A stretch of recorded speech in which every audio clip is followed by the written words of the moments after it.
What's up, everybody? My name's Terry, and this is the Black Republican Theory.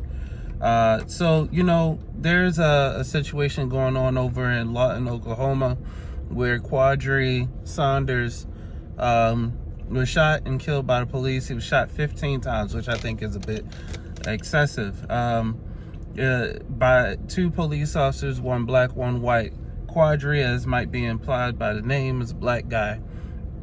He was going over to his ex-girlfriend's house where he had beaten up on her and all these other things.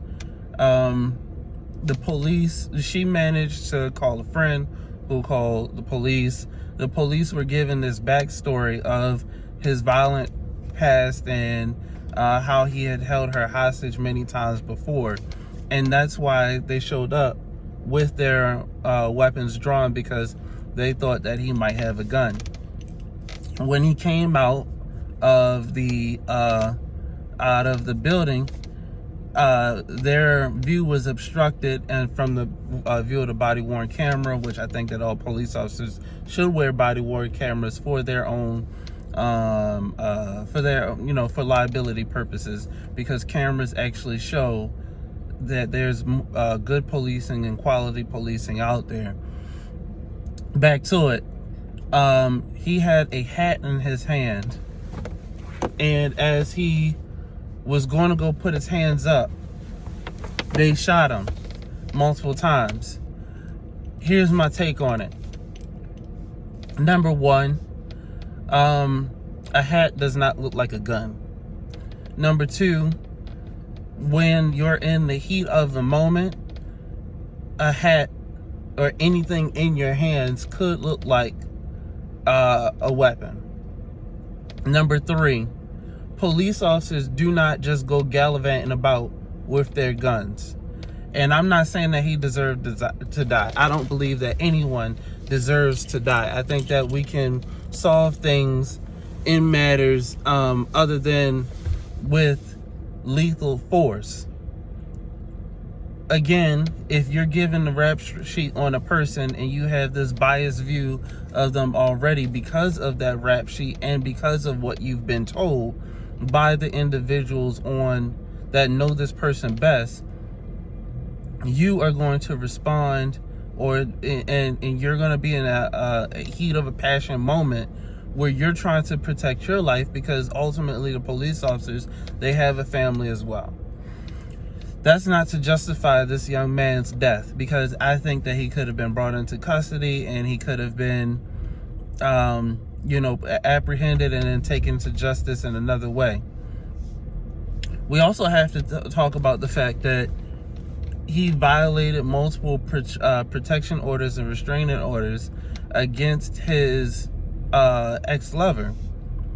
Why are we not protecting our women? Why are we not protecting women in the community, period? Why is it that men can openly break these restraining orders, etc., and not face any type of lockup, not face any type of repercussions? Now, to my understanding, from the knowledge that I have, was that he was violating a restraining order and went to go attack this person. That's just, it's a sad incident. I hope that we don't, that black folks out there and allies and whatnot don't go into these whole Black Lives Matter protests, because that does not change anything. Black Lives Matter, as you know by now from some of my videos, they solely take your money and they go buy $6 million mansions and private residences. They also funnel the money into other causes. They are a fiscally sponsored organization. Even the Black Lives Matter Real Estate Forum has not even put money back into the community. So what you can do instead is send your money to the local politicians and campaigns in order to change laws. Oklahoma is actually one of the most conservative yet forwardly progressive states in terms of developing legislation that, for criminal justice reform, for some policing reforms. Oklahoma has actually led the way on that.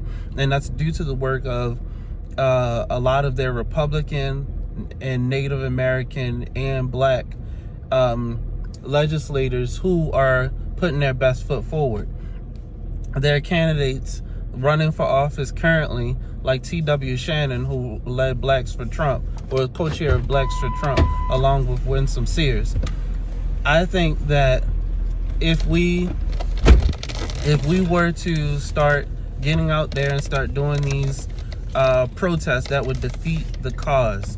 You have to stay focused, and what that involves is getting involved in the policy where it matters, getting into some of these local special prosecutor races, and then having the governor and everyone else support special prosecutors and have them do investigations of it. Lastly, I think the buck stops with Joe Biden and Merrick Garland opening up a civil rights investigation into this.